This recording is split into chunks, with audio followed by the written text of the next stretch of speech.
Good morning, students. Now we are discussing about the generations of the computers. Already we are discussing about the definition of the computers and the types of the computers. Now we can learn some more history about these computers.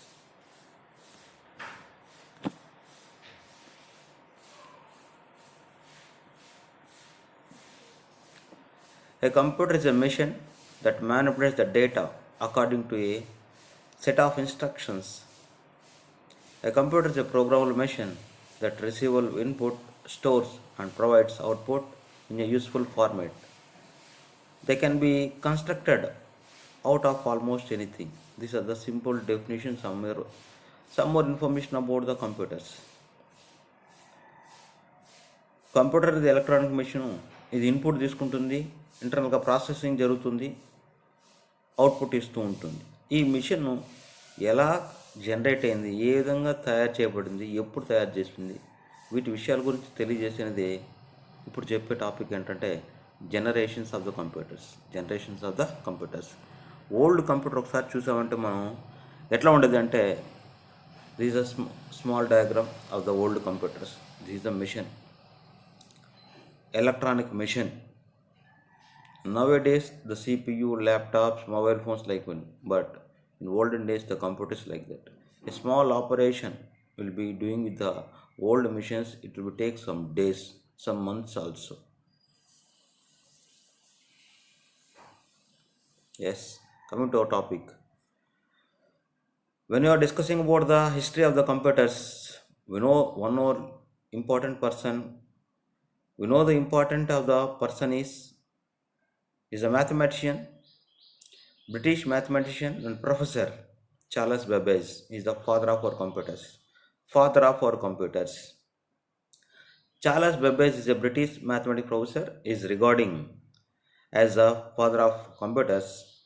He was born in England in 1792 as the son of the rich banker from the Devon. He was inspired by Napier logarithm tables and Napier's logs and bones. He began to design a different machine in 1821, which was a very large and complicated machine intended for doing logarithmic calculations automatically. Charles Babbage will be invented a electronic machine. ఈ electronic machine ఏ విధంగా కనుక్కున్నా అంటే, మన olden డేస్లో ఇంకా Charles బెబ్బేజ్ కనుక్కోక ముందుగానే Napier bones అనేది, Napier bones ద్వారా calculation చేసేవాళ్ళం. దాన్ని చూసి ఇన్స్పైర్ అయ్యి ఇలాంటి ఎలక్ట్రానిక్ డివైస్ కనుక్కున్న సిస్టమే, దాని పేరు మనం చార్లెస్ బెబ్బేజ్ కనుక్కున్న సిస్టమ్ పేరు ఏంటంటే difference engine. Now coming to this topic, generations of the computers. There are 5 generations of the computers. First generation. Must and should you know, we can give the timings. First generation of computers will be 1946 to 55. The second generation will be starting with 1956 to 65. Third generation is 1966 to 75. Fourth generation is 1976 to 85, and now running the fifth generation is 1986 to now, till now. ఈ generation ఏంటంటే stages. Computers invent చేస్తూ రావడంలో invent చేసుకునేది టైంని ఈ విధంగా డీకేడ్స్గా 10 ఇయర్స్గా ఒక్కొక్క జనరేషన్గా క్రియేట్ చేసుకుంటూ వచ్చారండి. ఇంతకుముందు కంప్యూటర్ గురించి కనుక్కునే టైంలో అయితే కొంతమంది అయితే ఆ కంప్యూటర్ గురించి రీసెర్చ్ చేసే పర్సన్ని is a mental retarded person అనేసి ఊరు నుంచి కూడా వెళ్ళేసిన టైం కూడా ఉందండి. ఊర్లో తీసేస్తారు అతను, ఎంటర్ కాకూడదు ఊర్లోకి, ఆ విధంగా కూడా. ఆ తర్వాత అతను కనుక్కున్న డిఫరెన్స్ ఇంజనో లేదా మెషిన్ కనుక్కున్న దాని ఇంపార్టెన్స్ తెలుసుకున్న తర్వాత మనం ఇప్పుడు అన్ని ప్రాంతాల్లో కానీ ప్రతి ఒక్క కాంపోనెంట్లో కానీ కంప్యూటర్స్ అనేది యూజ్ చేసుకుంటూ ఉన్నామండి. So now we can discussing about the generations of the computers. First generation computer uses vacuum tubes. Simply we are not bother about the more information. ఇక్కడ చూస్తే ఈ స్లైడ్లో చూసుకుంటే ఎట్లుందంటే, సార్ ఇంత డేటా ఉంది, మేమేమైనా ఏం రాయాలని అనుకుంటక్కర్లేదండి. Simply generations are 5 types. Generations రాస్తున్నప్పుడు ఫాదర్ ఆఫ్ అవర్ కంప్యూటర్స్ గురించి రాయండి. ఇంకోటి, జాన్ వాన్ న్యూమన్ అని ఒక సైంటిస్ట్ ఉన్నాడండి. అతను మెయిన్గా ఏమంటారంటే father of our modern computers అంటారండి. అతనే స్టోర్డ్ ప్రోగ్రామ్ కాన్సెప్ట్ కనుక్కోండి. కంప్యూటర్ ఎందుకు యూజ్ చేస్తున్నాం అంటే, మనం ప్రోగ్రామింగ్ ఉంది కాబట్టి, స్టోరింగ్ కెపాసిటీ ఉంది కాబట్టి యూజ్ చేస్తున్నాం. ఆ స్టోర్డ్ ప్రోగ్రామ్ కాన్సెప్ట్ కనుక్కుంది ఎవరు అంటే John von Neumann. So he is called as father of our modern computers అంటారు. చార్లెస్ బేజన్ మెషిన్ కనుక్కున్నాడు, ఎలక్ట్రానిక్ మెషిన్ కనుక్కున్నాడు, దాన్ని ఫాదర్ ఆఫ్ కంప్యూటర్స్ అని చెప్పినాం. ఆ తర్వాత జాన్ వాన్ న్యూమన్ వచ్చారు, అతను కనుక్కున్న దాన్ని అంటే ఇన్ఫర్మేషన్ స్టోర్ చేసుకోవడం ఎలాగా అని తెలుసుకుందండి. అతని father of our modern computers కూడా అంటూ ఉంటాం. సరే, మళ్ళీ ఈ డిఫరెంట్ స్టేజెస్ అని చెప్పుకుంటున్నప్పుడు 5 స్టేజెస్ ఉన్నాయి లేదా 5 జనరేషన్స్ ఉన్నాయని చెప్పుకోవాలండి. ఈ మ్యాటర్ ఇంతగా నేర్చుకోవాల్సిన అవసరం లేదండి. సింపుల్గా ఫస్ట్ జనరేషన్ 1946 to 55, 10 years అండి, గుర్తుపెట్టుకోండి. ఈ ఫస్ట్ జనరేషన్ కంప్యూటర్స్లో ఏం యూజ్ చేస్తున్నారంటే, ఫస్ట్ జనరేషన్ కంప్యూటర్ అనేది రన్ అయ్యే దానికోసం ఇంటర్నల్గా ఎటువంటి కాంపోనెంట్స్ ఉండేటివి అంటే వాక్యూమ్ ట్యూబ్స్ అండి. వాక్యూమ్ ట్యూబ్స్ డేటాని ఎక్కడ స్టోర్ చేసుకుంటే మ్యాగ్నెట్ టేప్స్లో స్టోర్ చేసుకునే వాళ్ళండి. ఇది ఈ ఫస్ట్ జనరేషన్ కంప్యూటర్ ఏమంటారంటే ఇనియాక్ అంటారండి, electronic numeric integrator and calculator. Electronic numeric integrator and calculator was the first electronic digital computer. It was about 18,000 vacuum tubes. అసలు ఈ ఫస్ట్ జనరేషన్ కంప్యూటర్స్ ఎట్లా, ఫస్ట్ జనరేషన్ కంప్యూటర్ అంటే 18,000 వాక్యూమ్ ట్యూబ్స్తో ఒక చిన్న calculation చేయాలంటే ఎన్ని వాక్యూమ్ ట్యూబ్స్ అంటే 18,000 vacuum tubes use చేయాలి. సైజ్ కూడా మోర్ సైజ్ అండి. It's size is more size, it's too much large size. అంటే 18,000 స్క్వేర్ ఫీట్ కూడా ఆక్యుపై చేస్తుంటుందండి. This was very hard to read and write programs by every person. The first generation computer produces too much heat. ఈ vacuum ట్యూబ్స్ని బాగా heat చేసిన తర్వాత ఆటోమేటిక్గా చిన్న అడిషన్ ఆఫ్ 2 నెంబర్స్ ఇంకేదైనా స్మాల్ ఎక్స్ప్రెషన్ కంప్లీట్ చేసుకుంటాను. మళ్ళీ నెక్స్ట్ ఆపరేషన్ చేయాలంటే ఈ హీట్ ఎక్కువైన వాక్యూమ్ ట్యూబ్స్ అంతా కూడా మళ్ళీ హాట్ వాటర్ అంటూ పోర్ చేస్తుంటాం. హాట్ వాటర్ పోసిన తర్వాత అన్నీ కూల్ కావాలి. నెక్స్ట్ ఆపరేషన్ అంటే మళ్ళీ అవన్నీ కూడా బల్బులన్నీ హీట్ ఎక్కువంటే హీట్ ఎక్కిన బల్బులన్నీ మళ్ళీ కూల్ చేసుకుంటూ రావాలి. ఇలాగా ఈ ఫస్ట్ జనరేషన్ కంప్యూటర్లో కంప్యూటర్స్ అనేది యూజ్ చేస్తున్నారండి. సింపుల్ గుర్తుపెట్టుకోవాల్సింది అంటే ఏ టైం కనుక్కోండి. ఫస్ట్ జనరేషన్ ఆఫ్ కంప్యూటర్స్లో 1946 నుంచి 55 వరకు. ఈ ఫస్ట్ జనరేషన్ ఆఫ్ కంప్యూటర్స్లో ఏం యూజ్ చేసేవాళ్ళు, ఇంటర్నల్గా అంటే వాక్యూమ్ ట్యూబ్స్ యూజ్ చేసేవాళ్ళు. దీనికి ఇంకో పేరు కూడా ఉంది, దాన్ని ఇనియాక్ అని చెప్పేవాళ్ళు, electronic numeric integrator and calculator అనేవాళ్ళు. అసలు ఈ వాక్యూమ్ ట్యూబ్స్ ఎన్ని కావాలా ఏదైనా స్మాల్ ఆపరేషన్కి అంటే 18,000 వాక్యూమ్ ట్యూబ్స్ కావాలండి. That is very hard large system అండి. ఇది ఇలా ఉండేదండి. Watch here, this is the first generation of computers. Multiple persons work చేయాలా, మల్టిపుల్ ఏది స్మాల్ ఆపరేషన్కి C = A + B చేయాలన్నా సరే 18,000 వాక్యూమ్ ట్యూబ్స్, పర్సన్స్, అక్కడ ఎలక్ట్రానిక్ కంట్రోల్స్, ప్రతి ఒక్కటి చెక్ చేసుకోవాలి. ఏది మిస్ అయినా అసలు అవుట్పుట్ రానే రాదు మనం. అలా ఉండేదండి. ఏం యూజ్ చేస్తున్నారు ఈ ఫస్ట్ జనరేషన్ కంప్యూటర్స్లో అంటే వాక్యూమ్ ట్యూబ్స్ యూజ్ చేసేవాళ్ళు, ఇన్ఫర్మేషన్ స్టోర్ చేసుకుని మ్యాగ్నెటిక్ డ్రమ్స్ యూజ్ చేసేవాళ్ళు.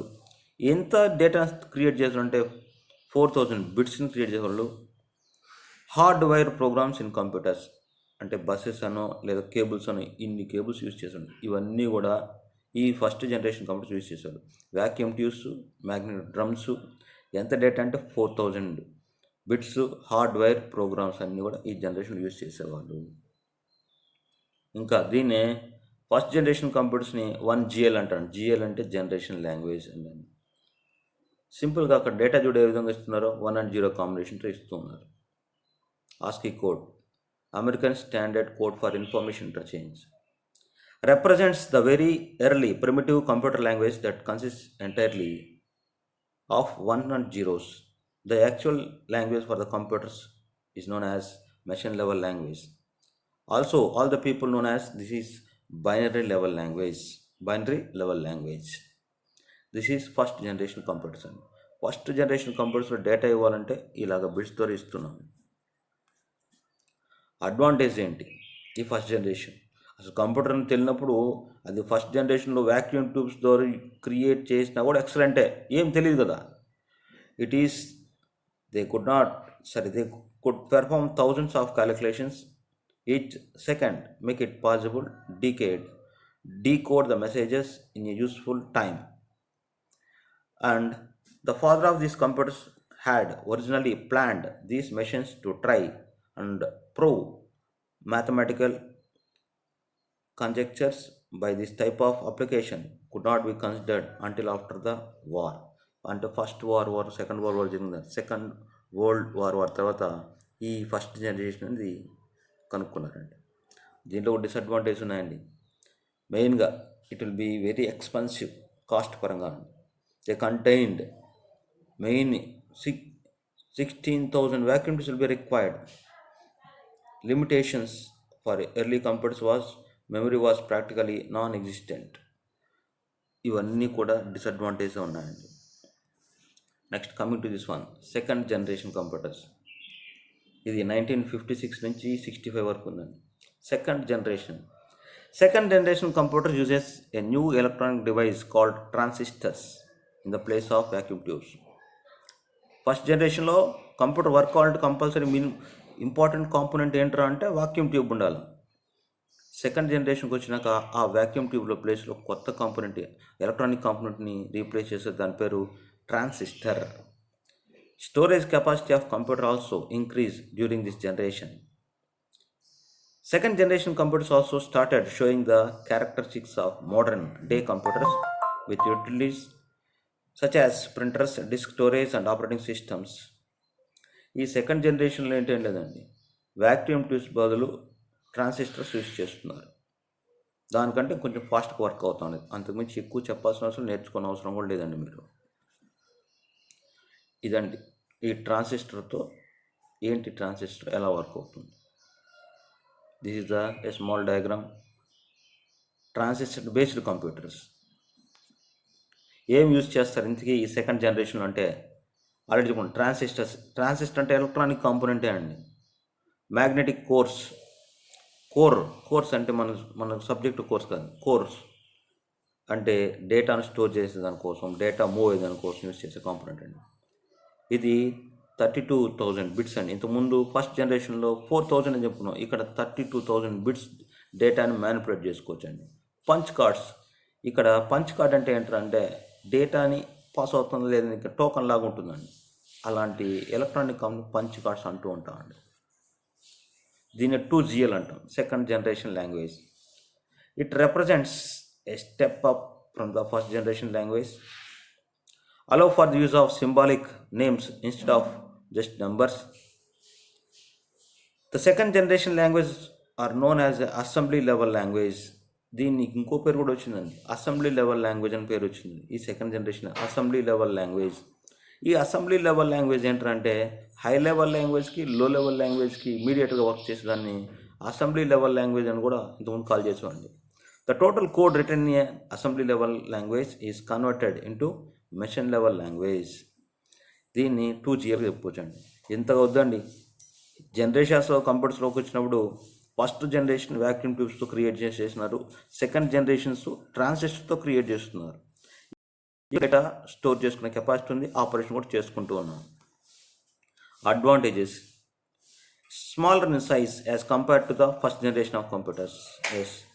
అక్కడ 16,000 వ్యాక్యూమ్ ట్యూబ్స్ కావాలి, more space, square feet data కావాల్సి, ప్లేస్ కావాల్సి వస్తుంది. ఇక్కడైతే అంత అవసరం లేదండి. మోర్ రిలయబుల్, దాంతో కంపేర్ చేసుకుంటే ఇది చాలా ఈజీగా వర్క్ చేసుకోవచ్చు. లెస్ హీట్ జనరేటెడ్, అక్కడ హీట్ జనరేట్ అయిన తర్వాత దానికి మళ్ళీ హాట్ వాటర్ పోసి నెక్స్ట్ ఆపరేషన్ చేసుకోవాలంటే నీళ్లు దాని ఆ బల్బ్స్ అన్ని, వ్యాక్యూమ్ ట్యూబ్స్ అన్ని కూల్ అయిన తర్వాత మళ్ళీ ఆపరేషన్ చేసుకుంటూ ఉండాలండి. ఇక్కడ అలాంటివన్నీ ఏం లేదండి. These computers were able to reduce computational times for milliseconds to microseconds. మిల్లీసెకండ్స్ నుంచి మైక్రోసెకండ్ ఫాస్ట్లో కంప్యూటర్ ఆపరేషన్ జరుగుతూ ఉన్నాయండి. Less prone to hardware failures, ఇక్కడ ఇంతకుముందులాగా ఆ ఫస్ట్ జనరేషన్లో ఏదైనా ఒక కాంపోనెంట్ మిస్ అయిందంటే ఎక్కడ ఏది మిస్ అయిందో, ఏ సర్క్యూట్ మిస్ అయిందో కనుక్కోవాలంటే సమ్ డేస్ పెట్టేదండి. ఇక్కడ కొంచెం తక్కువే అండి. బెటర్ పోర్టబిలిటీ, ఇన్ఫర్మేషన్ ఫాస్ట్గా పోర్టింగ్ చేసుకోవచ్చు. Wider commercial use. డిసడ్వాంటేజ్, ఖచ్చితంగా air condition is required, frequently maintenance required, manually assembly of individual components into a functioning unit was required, commercial production was difficult and costly. సరే అండి, దీంట్లో disadvantage ఏంటి? ఈ second generation computers అంటే ఖచ్చితంగా AC ఉండాల్సిందే, రెగ్యులర్గా చెక్ చేసుకుంటూ ఉండాల్సిందే. ఇది మాత్రం కొంచెం కాస్ట్, అంటే ఫస్ట్ జనరేషన్ లాగా కదండి, కొంచెం కాస్టే కదండి ఇక్కడ కూడా కంప్యూటర్స్ వర్క్ చేసుకోండి. Next third generations. ఇక్కడ నుంచి మన జనరేషన్ ఎంటర్ అయిపోయినట్టు అనుకోవచ్చు అండి. Third generation of computers. In third generation of computers, transistors were replaced with the integrated circuits, which is a combination of number of transistors and other electronic components fused together on single crystal. This generation machine uses magnetic tapes and magnetic disks as secondary storage devices. ఈ third storage device నుంచి, అంటే third generation నుంచి computers అందరికి కూడా తెలియబడిందండి. First second generations అయితే ఎవరికి జనాలకు తెలిసేది కాదు, ఓన్లీ మ్యాథమెటిక్స్ సైంటిస్ట్ వాళ్ళకి తెలిసేది. థర్డ్ జనరేషన్ నుంచి అందరూ కూడా ఈ కంప్యూటర్స్ గురించి ఐడియా వచ్చిందండి. ఈ థర్డ్ జనరేషన్ కంప్యూటర్స్లో ఏం యూజ్ చేసేవాళ్ళు, ఏ కాంపోనెంట్ మెయిన్ అంటే ఐసి, ఇంటిగ్రేటెడ్ సర్క్యూట్స్ అండి. ఇంటిగ్రేటెడ్ సర్క్యూట్స్ అంటే ఎలక్ట్రానిక్ చిప్ అని కూడా చెప్పుకున్నాం. ఎలక్ట్రానిక్ చిప్ అని చెప్పుకోవచ్చు, లేకపోతే సిలికాన్ చిప్ అన్నాం. సిలికాన్ చిప్ ఎందుకు యూజ్ చేస్తారంటే, సిలికాన్ చిప్ని ఎందుకు యూజ్ చేస్తారు కంప్యూటర్స్లో అంటే, it is a semi conductor device. Semi conductor device ఏంది? సెమీ కండక్టర్ డివైస్ అంటే, semi conductor device means sometimes work like A conductor and sometimes work like insulator. అవసరమైనప్పుడు మాత్రం దాంట్లో సిగ్నల్స్ని కానీ ఎలక్ట్రానిక్ కాంపోనెంట్స్ కానీ, అంటే ఎలక్ట్రానిక్ సిగ్నల్స్ని పాస్ చేస్తుంది. అవసరం లేదంటే it's automatically stop the signals. దాన్నే సెమీ కండక్టర్ డివైస్ అంటుంది. ఈ సెమీ కండక్టర్ డివైస్ ద్వారానే మన కంప్యూటర్ వర్క్ అవుతూ ఉంటుంది. ఈ సిలికాన్ చిప్ అనేది లేకపోతే కంప్యూటర్ ఇన్ఫర్మేషన్ స్టోర్ చేసుకోలేం. ఈ సిలికాన్ చిప్ ఎక్కడ ఉంటుందంటే మైక్రో ప్రాసెసర్లో ఉంటుంది. మైక్రో ప్రాసెసర్ మన డేటా అంతా కూడా ఎక్కడ, దేని బేస్ చేసుకుని మన కంప్యూటర్ రన్ అవుతుందంటే మైక్రో ప్రాసెసర్ బేస్ చేసుకొని రన్ అవుతూ ఉంటుంది. ఇది థర్డ్ జనరేషన్ స్టార్ట్ అయింది అనుకోవచ్చు.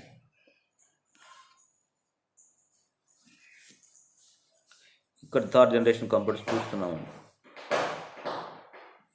మానిటర్, సిపియు, మౌస్, ఇవన్నీ. ఇంతకుముందు ఫస్ట్ జనరేషన్ వ్యాక్యూమ్ ట్యూబ్స్ చూస్తే ఏం అర్థమయ్యేది కాదు, ఎక్కడ ఏ రూమ్లో పోయినా ఉన్నట్టు అనిపిస్తాం. సెకండ్ జనరేషన్ చూస్తూ ఏదో మెషిన్స్ చూసినట్టు, అంటే రైల్వే ట్రాక్లో పోతుంది, రైల్వే దీనిలో పోతే ఫస్ట్ డ్రైవర్ ఉంటుంది చూసినావా, ఆ డ్రైవర్ రూమ్లో ఏముంటుందో అట్లా కనిపిస్తూ ఉన్నాయి మనకు. కానీ ఇక్కడికి వచ్చిన తర్వాత చూడండి, అంత ఈజీగా అన్నీ కూడా ఆపరేట్ చేసేదానికి యూస్ఫుల్గా ఉండే కాంపోనెంట్ లాగా కనిపిస్తున్నాయి థర్డ్ జనరేషన్ నుంచి.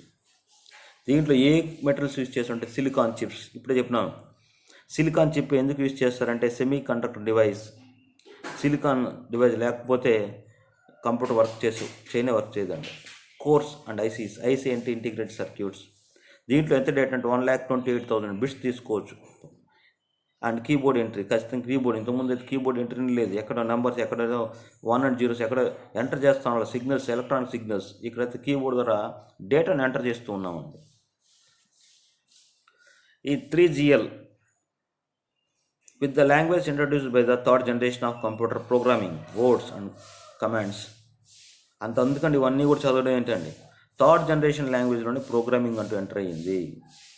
ఈ థర్డ్ జనరేషన్లోనే సి లాంగ్వేజు, బేసిక్, కోబాల్ ఇలాంటి సాఫ్ట్వేర్స్ అన్నీ కూడా ఎంటర్ అయినాయి. అంటే ప్రోగ్రామింగ్ కోసం, ప్రోగ్రామింగ్ చేసేట్టుగా, ఒక వర్క్ కోసం, ఒక టాస్క్ కోసం, ఒక ఈవెంట్ కోసం ప్రోగ్రామింగ్ అంటూ. ప్రోగ్రామింగ్ అంటే సెట్ ఆఫ్ ఇన్స్ట్రక్షన్స్ కూడా అల్గోరిథం బేస్ చేసుకొని చేయడం.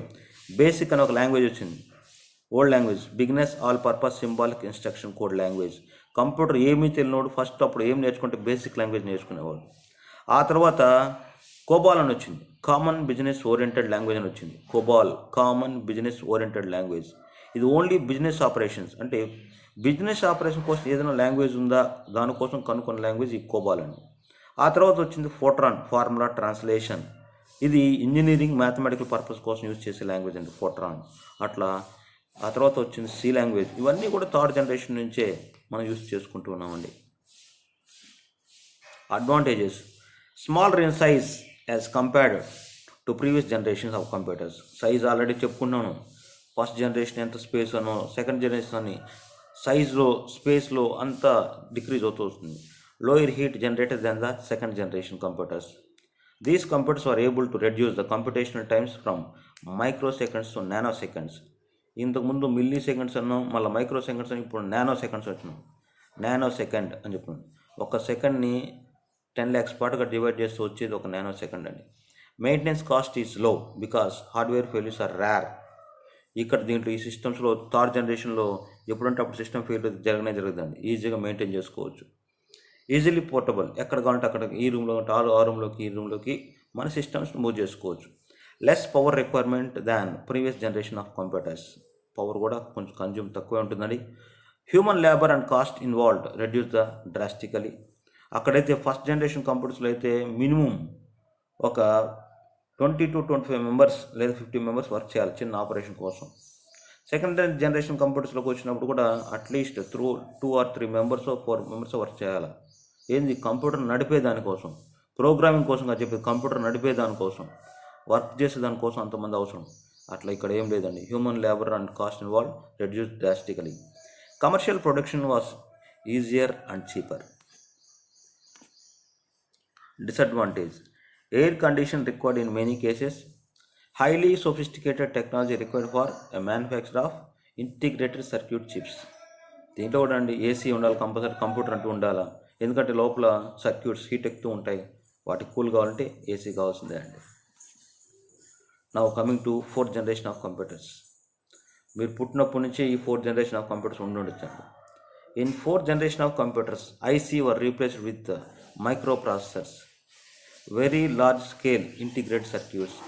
థర్డ్ జనరేషన్లో ఇంటిగ్రేటెడ్ సర్క్యూట్స్ ఉన్నాం, ఇక్కడికి వచ్చిన తర్వాత very large scale integrated circuits, fastness, efficiency, fast data store చేసుకోవడం అన్నీ కూడా ఇంక్రీజ్ అయినాయి. మైక్రో ప్రాసెసర్ అంటే మైక్రో ప్రాసెసర్ ద్వారా ఈ 4th generation వర్క్ అవుతూ ఉందండి. ఇంతకుముందు first generation vacuum tube, second generation transistor, third generation integrated circuits IC, 4th generation నుంచి micro processor. A microprocessor chip consists of an entire central processing unit in a single chip. Computing speed increased due to the reduction of the cost and availability of the computer power at a small place, allowed everyday user to benefit. ఈ 4th generation computers ఎక్సలెంట్గా work అవుతుందండి microprocessor ద్వారా. Microprocessor chip ద్వారా ఎక్సలెంట్గా కంప్యూటర్లో ఉండే డేటాను manipulate చేసుకుంటూ ఉన్నాము. ఇవన్నీ కూడా స్మాల్ ఈ 4th generation చెప్పుకోవచ్చు. డయాగ్రామ్స్ అన్నీ ఏ మెటీరియల్ యూస్ చేస్తున్నారంటే మెయిన్గా 4th generation micro processors, very large scale integrated circuits, minimum ఎంత డేటా యూస్ చేసుకుంటే 100 million బిట్స్ యూస్ చేసుకోవచ్చు. ఇంకేంటంటే read the programs of disk, అంటే సెకండరీ స్టోరేజ్ డివైస్ వచ్చేసినాయి, ఇక్కడ ఫ్లాపీస్ అనేసి వచ్చేసినాయి, సిడీస్ కూడా వచ్చేసినాయి ఇక్కడికి. This the 4th generation language. 4GL is very close to human language and improvement from the previous generations of language. First generation, second, third generation compare చేసుకుంటే 4th generation is very useful and also amicable to all the people. అందరు computer అంటే తెలిసిపోయింది, దీంట్లో programming అంటే చేసుకోవచ్చు. ప్రతి ఒక్క పర్సన్కి కంప్యూటర్ ఉన్న ఒక లాంగ్వేజ్ ఉంది, దీన్ని ఈ సబ్జెక్ట్ నేర్చుకోవాలన్న కాన్సెప్ట్ ఉంది. 4th generation లాంగ్వేజ్ వచ్చిందండి. దీంట్లో 4th generation లాంగ్వేజ్ అప్పుడు ఇన్వెంట్ చేసిన సాఫ్ట్వేర్స్ ఏమంటే SQL, structured query language, code fusion, ఇవన్నీ కూడా డేటాబేస్ని మెయింటైన్ చేయడం కోసం. డేటాబేస్ మెయింటెనెన్స్ అనేది ఇంపార్టెంట్ కావాల్సిన DBMS అని చెప్పుకున్నాం, RDBMS అని చెప్పుకున్నాం, ఇప్పుడు డేటా సైన్స్ అని చెప్పుకున్నాం, బిగ్ డేటా అంటున్నాం. ఇవన్నీ కూడా ఇప్పుడు వచ్చినాయి. ప్రీవియస్గా 4th generation లాంగ్వేజ్లో డేటాబేస్ మేనేజ్మెంట్ సిస్టమ్ కాన్సెప్ట్ ఉండేదండి. Advantages: small in size because of high component density, heat generate is negligible, no air condition required in most cases, much fast in computational than previous generation. ఇలాగా multiple advantage ఉన్నాయి. దీనికి AC అవసరం ఏం లేదు, small system ఉంటుంది, నువ్వు ఎక్కడికంటే అక్కడ తీసుకొని పోతూ ఉండొచ్చు. అసలు ఈ 4th generation నుంచే ల్యాప్టాప్స్ కూడా వచ్చాయంట అది చూసినంతవరకు. Disadvantage: highly sophisticated technology required for the manufacture of large scale integrated chips కావాలండి దీంట్లో. 5th generation ఇప్పటి వరకు టిల్ అప్ టు నౌ ఈ 5th generation అండి. 5th generation computers VLSI, very large scale integrated circuit technology, were replaced by the ultra large scale integration. ఇంతకుముందు first generation ఏంటి, vacuum tubes. Second generation ఏంటి? Transistor. Third generation వచ్చి IC, integrated circuits. Fourth generation micro processor. దాంట్లో ఏం technology use చేస్తున్నాం అంటే very large scale integration circuit use చేస్తున్నాం అనుకున్నాం. ఇక్కడికి ఫిఫ్త్ జనరేషన్ వచ్చిన తర్వాత యుఎల్ఎస్ అంటున్నాం, అంటే ultra large scale integration technology use చేస్తున్నాం. ఈ టెక్నాలజీ ఏంటంటే this technology help to develop the very small but extremely powerful and fast computers which come to be known as robots. ఈ అల్ట్రా లార్జ్ స్కేల్ ఇంటిగ్రేషన్ అంటే ఏంటంటే robots ఎలా work అవుతున్నాయో, దానికి ఏ software use చేస్తున్నామో దాన్ని అలా మేక్ చేసే దానికోసం, దాన్ని క్రియేట్ చేసే దానికోసం ఈ ఫిఫ్త్ జనరేషన్ యూస్ చేస్తున్నామండి. The fifth generation computers will be under artificial intelligence. The idea of fifth generation computers was introduced by Japan's Ministry of International Trade and Industry in 1982. ఇక్కడ ఈ robots అవన్నీ కూడా అండి, మనకు రోబోటిక్ కొంచెం బాగా తెలుసు. మనకు బాగా తెలిసేది ఒక చిన్న ఎగ్జాంపుల్ అండి. మనం ఇప్పుడు రోడ్డు మీద పోతూ ఉంటేనే ఆటోమేటిక్గా మనకు ఆ ప్లాట్ఫామ్ మీద, అంటే ఆ రోడ్డు దీని మీద లైట్స్ నైట్ టైం కావచ్చు అట్లాంటప్పుడు బ్లింక్ అవుతూ ఉంటాయి. అంటే నువ్వు ఒక 100 మీటర్స్ ముందుగా వస్తూ ఉంటేనే నేను రికగ్నైజ్ చేసి ఆటోమేటిక్గా లైట్లు షింక్ అవుతూ ఉంటాయి, అంటే ఫ్లాష్ అవుతూ ఉంటాయి. అంతవరకు ఆఫ్ అయిపోయి ఉంటాయి. ఒక 100 మీటర్స్ వరకు ఎవరైనా వస్తున్నారు, అక్కడ నుంచి ఎవరైనా మూవ్ అవుతున్నారంటే ఆటోమేటిక్గా ఫ్లాష్ అవుతూ ఉంటాయి. అంటే పవర్ కన్జ్యూమ్ చేసుకుంటూ ఎక్కడ ఫైండ్ అవుట్ చేస్తూ ఎవరు వస్తున్నారు, అంటే ఏ మెంబర్స్, అంటే అది వెహికలా మెంబరా ఏమనే విషయాలు కంటూ ఆటోమేటిక్గా మనకు ఇండికేషన్ ఇస్తూ ఉంటుందండి. ఇవన్నీ కూడా ఆర్టిఫిషియల్ ఇంటెలిజెన్స్గా చెప్పుకోవచ్చు. Artificial intelligence. ఈ ఫిఫ్త్ జనరేషన్ ఏంటంటే న్యూరల్ నెట్వర్క్స్తో వర్క్ చేస్తుందండి. న్యూరల్ నెట్వర్క్స్ అంటే ఏంటంటే is a form of artificial intelligence that attempts to imitate how the human minds works. ఇదేంటంటే మీరు కంప్యూటర్ గేమ్స్ కూడా ఆడుకుంటూ ఉంటారు. మీరు ఒక చోట ఇది చేస్తే కంప్యూటర్ ఇంకో పక్క ఆపరేట్ చేస్తూ ఉంటుంది గేమ్స్ ఆడేటప్పుడు.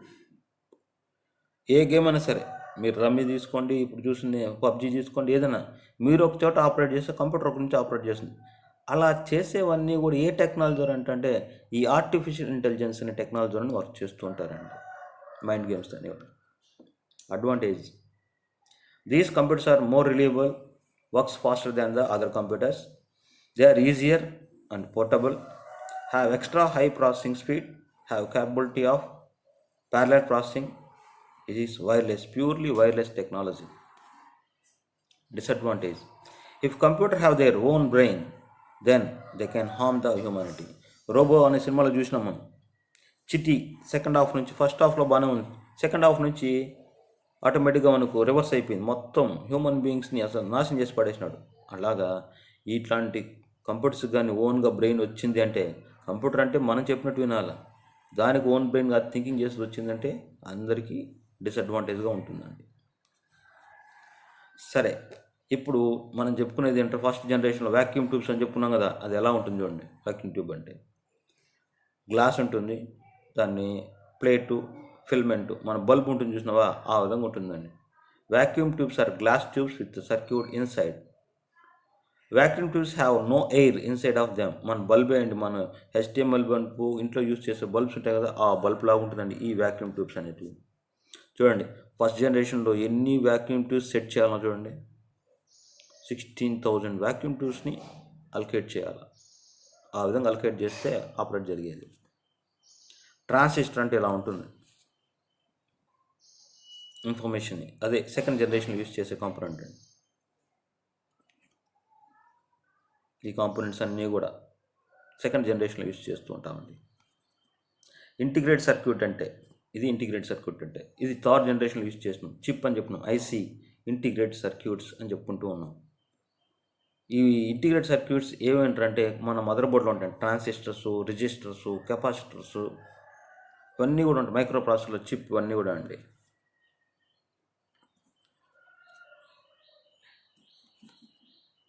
ఈ మైక్రో ప్రాసెసర్ 4th జనరేషన్ నుంచి వచ్చిందండి.